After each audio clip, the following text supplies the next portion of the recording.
you have to lose your fear of failure. Failure is a part of the process.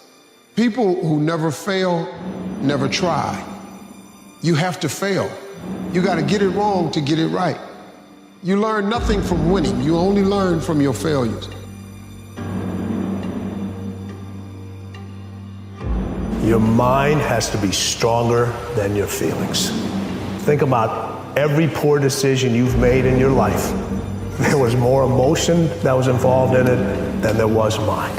Every single one of them. Think about it. Really was. Your feelings keep you in bed. Your mind tells you, get up.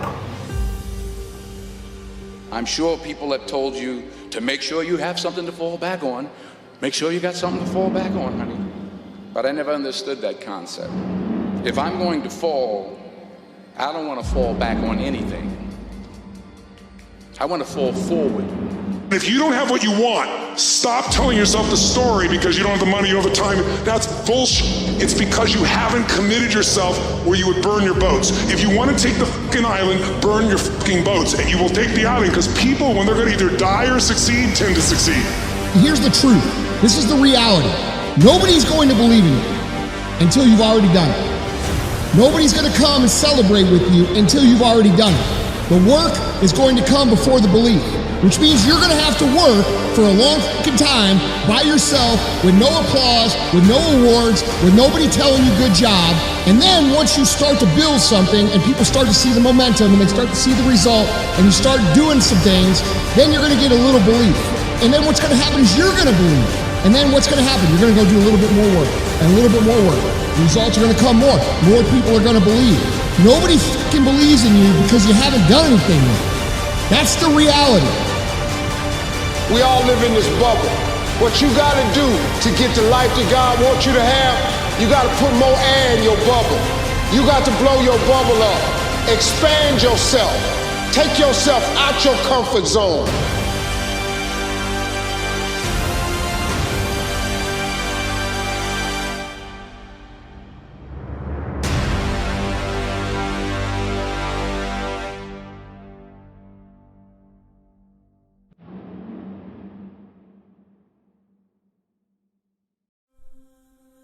Do you have the guts to fail?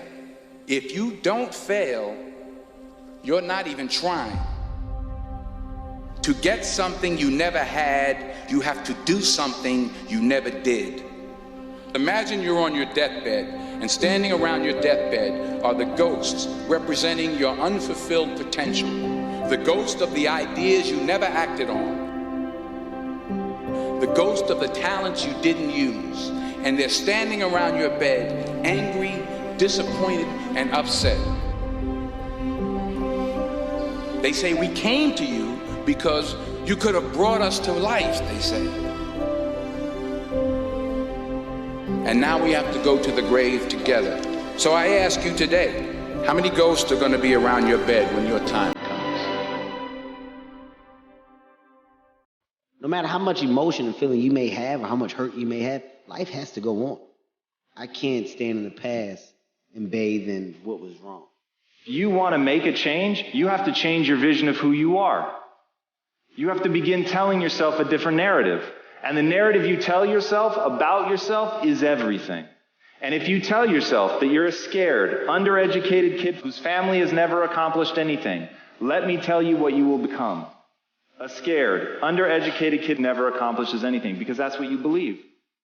You tell yourself that story enough, and it will become real.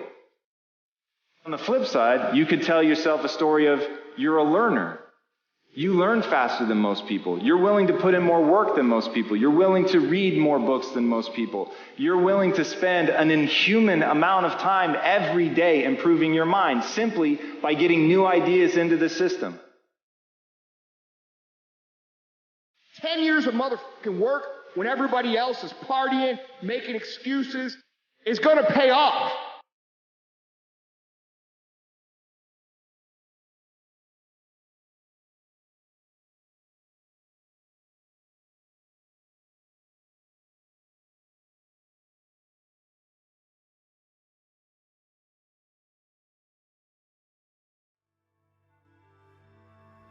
Just like all of us, We all had our tests. God gives us our tests to really show how strong we really are. Tests that we don't even know. Maybe losing our parents at a young age. Or maybe losing somebody that affected our family or did something to somebody with a rush. Just whatever it may have been. So it may have affected us. It may have been for, a matter of years, and that's what it really comes to overcoming the adversity in life. It's what happens when you deal with that adversity. What are you going to do? You going to lay down for it, or you going to keep fighting it? And that's what life's about, fighting adversity and overcoming adversity and seeing what kind of person. Are you going to be bitter and mean because life wasn't kind to you, or you figured it wasn't kind to you? Or are you going to then live life to its fullest means? And most of what you are trying to accomplish today or tomorrow is the same thing you were trying to accomplish 20 years ago. You're the same person that you were then. If you lose that little spark that kept you motivated, because that's the most important thing. That's the thing that's going to bother you more than anything else. You will look at yourself one day and you won't know who you are because you don't remember who you were. Sometime along the way, or maybe at 13 or 14, we let go of the little person that kept us going. That person, when we get about 13 or 14, we get embarrassed of him. And we push him aside and we don't listen to him anymore.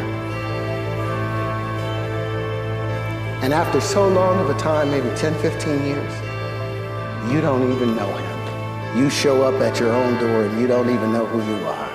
Your family doesn't know who you are. So it's important, no matter what you do, no matter what challenges you go through, you remember who you